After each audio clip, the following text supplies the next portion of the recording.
How do you prevent losing your entire following overnight?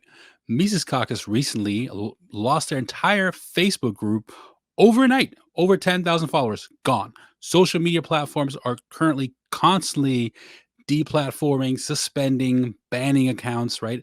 How do you prevent losing your entire list of followers that you've built up over probably a long period of time?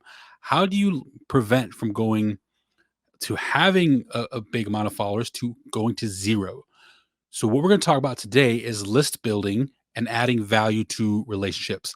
So what's going on, y'all? I am Chris Goyzueta. I am hijacking the Brian Nichols show today with a quick little lesson on list building and adding value. So let's dive in.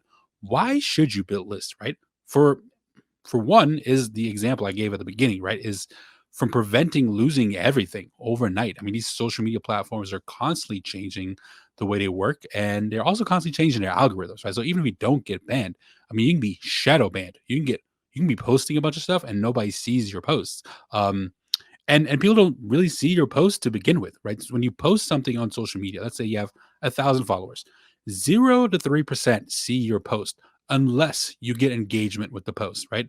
Unless you have immediate engagement, and there's tricks and hacks you can work around, right? You can be part of a comment pod where you maybe have a text message thread with some friends or a Discord group, and whenever someone posts, y'all post a link to that post, and then try to get a bunch of people to go like, comment, and share right away. And that's how you will get that organic traffic immediately.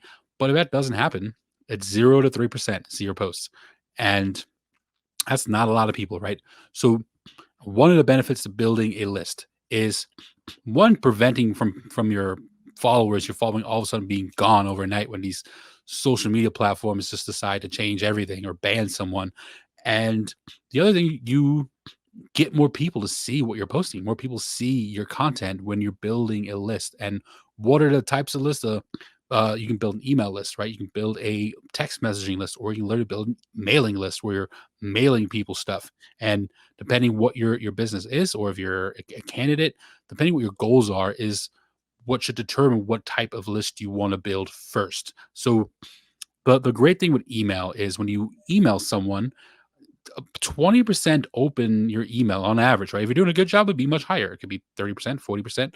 But the great thing about that, opening an email is an engagement, right? So that's like someone engaging, commenting, or sharing your post. Not even liking, it's like them commenting or sharing the post. And that's 20%. That's already significantly higher than 0 to 3% seeing your post. The other benefit is how many people actually see that you've emailed them. Probably close to 80, 90%, right? So it's a very high chance that your email gets seen. Now, the crazy thing is when you have build a text messaging list, there's great platforms like Community out there. Close to 90% open the text message. So that's a very high percentage of engagement, right? Compared to your social media platforms. So there's so much benefit to take people off third-party platforms and build lists. You get their undivided attention. You're more likely that your content is delivered to your audience. And it's also not swamped with ads and other distractions, right? On Twitter, especially, you have so many posts probably in your timeline, or when you search a topic on Twitter, there's probably so many posts. Plus, there's ads. If you're on Facebook, there's a column on the right, there's a column on the left, there's an ad here. When you're on YouTube, there's an ad running in front of your video, and you might end up clicking the video, and you're not even seeing the video that you originally wanted to watch. There's so many distractions on these social media platforms. Also, when you have someone on a list, as long as you're adding value, which we'll talk about in a second, people are also much more likely to make a purchase, and it's much easier to build a relationship, right? And you build relationships by adding value to those relationships. Also, by having them on a list, you kind of, it's funny saying this word these days, we kind of control the narrative. So you can kind of tell someone, your followers, your customers, your story over time, right? So we want to figure out is, what is your ultimate goal? What's your ultimate end goal with the list? Is it for them to buy something? Is it for them to vote for you? Is it for them to be an advocate, right? A super fan to where they are sending you other business, right? Other voters. And really, a great quote from Keller Williams, the real estate guy, is if your customers aren't bringing you customers, you're not doing it right. So the goal, part of your end goal, is to create advocates, super fans, right? People that will go out and knock on doors for you. They'll make phone calls for you. They'll send you other customers, regardless of what type of business you're in. So figure out how you're going to get to the end goal, and then work backwards from there when you're figuring out what your messaging strategy will be over those emails and texts. And we'll dive into that in another solo episode. How do you tell your story, right? How do you build a strong relationship over email and text messages? But quickly on adding value, Brian always says meet people where they're at. And that's really how you add value, right? Find out what it is they need, what is it that they care about.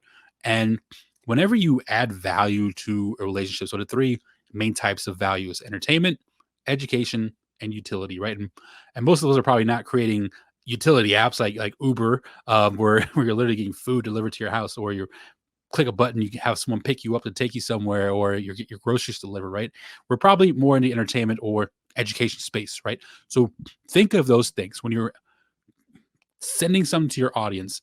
Is it educating them or entertaining them? And that's how you really add value to a relationship over social media, over email, over text messaging, whatever it is, right? And when you add value, one thing you want to think about, you want to almost think about of a bank account with that relationship, right? So every time, and unfortunately, a call to action or an ask is worth more than adding value. So whenever you have add value, look at it as you putting $1 into your bank account. And then whenever you have a call to action or an ask, look at it as withdrawing $3 from your bank account, right? So if you add value once and then you ask for something, now your bank account is standing in negative $2. You never want to be in negative standing with your relationships. You never want to be friends with the guy that always asks for something, right? Hey, can you help me move? Hey, can you give me a ride? Can you do this for me? You don't want to talk to that person. So don't be that person, right? So figure out how ways you can continually add value and keep your relationship account in a positive balance.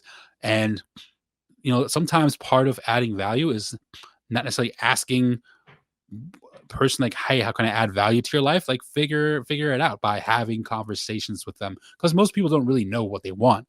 So you learn that by having conversations and getting to know your fans, your customers, your voters, right? Tony Robbins has a really great quote: is fall in love with your customers more than your product, right? Because your product can change and your customers change too, sure. But if you mold and create a perfect product for your ideal customer, your ideal fan, your ideal voter, then they're are going to be much more likely to support that product because it was custom made for them, right?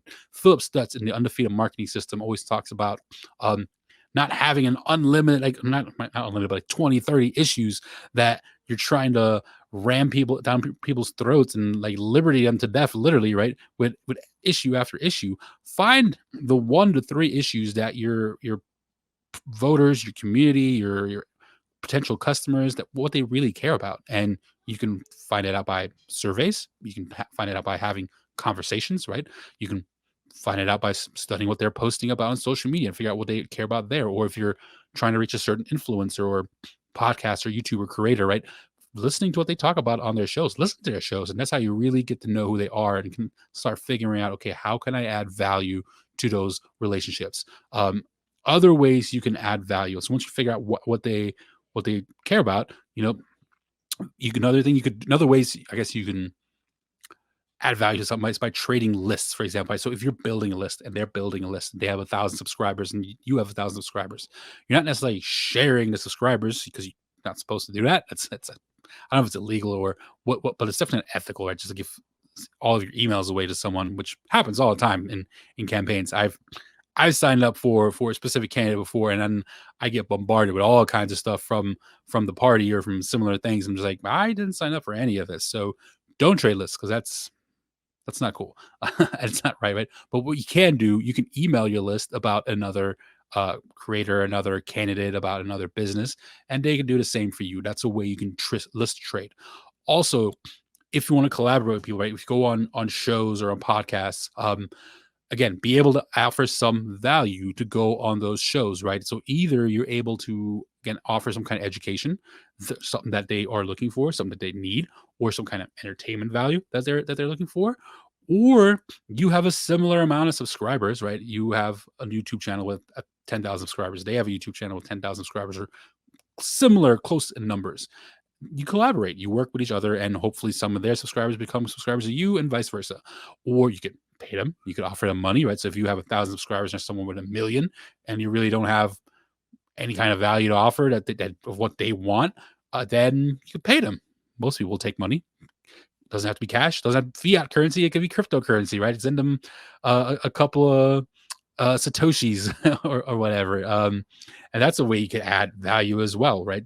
And then it gives you an opportunity to be on their platforms and hopefully um, reach their subscribers. Another way you can offer value, maybe you have a skill.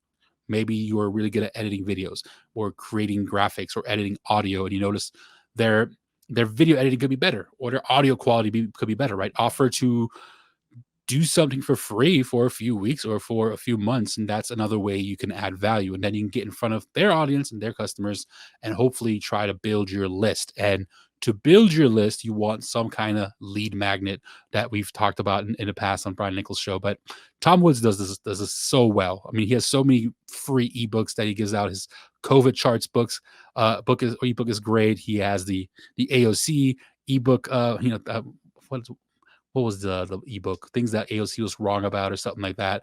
But he has so many great free offers to build his list, right? And those are educational ebooks that offer value. Brian has the ebook of 4 ways to win over your friends and family. And bring them to the Liberty Movement. I don't remember the exact title, but have something of value to offer to build your list. So don't just ask for stuff, right? So just ask for money all the time. Figure out what do you have of value, and when you have an opportunity to be on someone's other platform, have that freebie for their listeners or their watchers, and utilize that to help try to build your list and to get more followers on your list, not on your social media platforms. I'm sure that helps too, but again, when those social media platforms go away or they ban you or block you or shadow ban you, you're not going to reach that audience anyway. So try to figure out ways to build your list, and by doing that, you're going to build a much more powerful business, a much more powerful campaign, and you'll be able to reach hopefully all of your goals and dreams. So thank you all for watching and listening. Hope you gained some value out of this. Thanks for being a subscriber to the Brian Nichols Show. If you get a chance, leave a quick review on the podcast. Reviews help a lot. And if you feel extra generous, go check out his Patreon page and pitch in. We just did a really fun episode there with Jeremy and Brian and I, and just that exclusive for the Patreon's fans, and hoping to offer a lot more value and maybe some in-depth tutorials on how to build ads and all kind of other fun stuff over in the Patreon. So go check that out. It's all at thebriannicholsshow.com.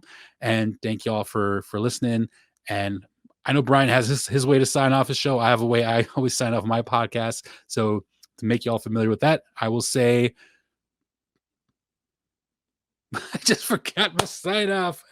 Go spread love, positivity, and kindness in the world, and live the life you love. Peace, my friends.